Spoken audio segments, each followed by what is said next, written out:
All right, now, moving along.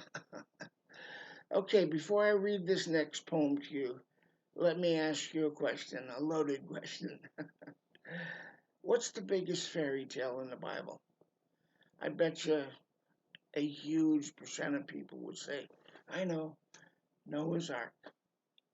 Noah's Ark. Yeah, all the animals, two by two, yada, yada, yada, on a boat. Okay, well, number one, I think if you're God and you created the world and the universe and everything like that, I think you might be able to handle making a boat to make this thing happen. Okay, number one. Number two, they found the ark. Yeah, that's right. It's been I don't know, I don't remember 20, 25 years ago. They found it. Yeah, buried in the snow, right where Scripture said in the range, the Mount Ararat range. Okay, so Jesus talking to his disciples about these very days that we're living in, folks. Jesus said to his disciples that they would be as the days of Noah. Ooh. Now, what was unique about the days of Noah that that is also the case right now? Okay, the answer to that question, although there are several answers, the answer to that question can be uh, determined in one word: complacency. Okay, complacency. They were building that ark for a year, and they were telling the people, God's going to judge the earth. Come on, come on. Oh, yeah, yeah. An ark. Yeah, right, right, right. And they made fun and they laughed and they ridiculed. They had not, a lot of people, most people who know what they're talking about said they never saw rain. And that's one of the reasons why they laughed. But the rain came from the heavens, and it says the fountain of the deep broke up the water underneath the earth. So it was coming from underneath and from down below. And hey, just look what uh, New Orleans area has gotten how many hurricanes this season, and look at the flooded streets just from a 24-hour downpour, and we're talking about some serious rain. So give an ear, my friend, to this poem. It's called Noah's Legacy. Alarming complacency, so many asleep, caught up in the crossfire, you're in too deep. Myriads of distractions, tell me, where do they lead? Down that crimson path where many concede.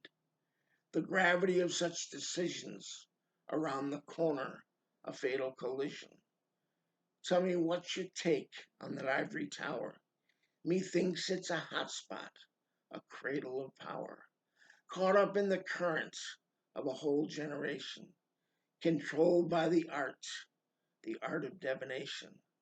A myth, an illusion, demanding attention. The king's really naked, the lie his intention.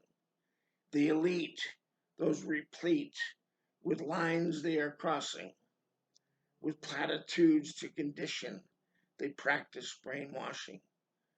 The shallow cry out, tell me what I want to hear. Don't scare me with reality. I've had enough fear. I toss and I turn under my covers each night, taking pill after pill to make it all right. No such thing as a conscience, you see.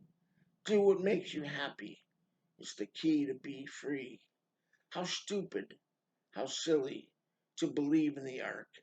Such fairy tales as this are in fact just a lark. No and sons use scare tactics, agreed. Yet all of the townspeople were wiser than he. They laughed and they mocked, they rolled on the ground until they heard that most ominous sound. First thunder, then lightning, as the first raindrops fell.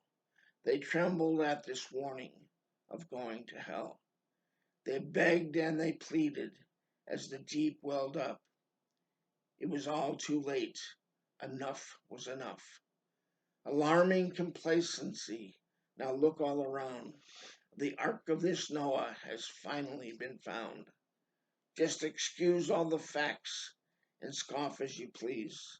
The truth of this myth will bring man to his knees as he's in a frenzy to lay hold of his American dream. No, I'm not against the American dream, but in truth, it's an idol to most of us. Okay, so hope you enjoyed that. I hope it challenged your heart to listen, and we will be back in a moment.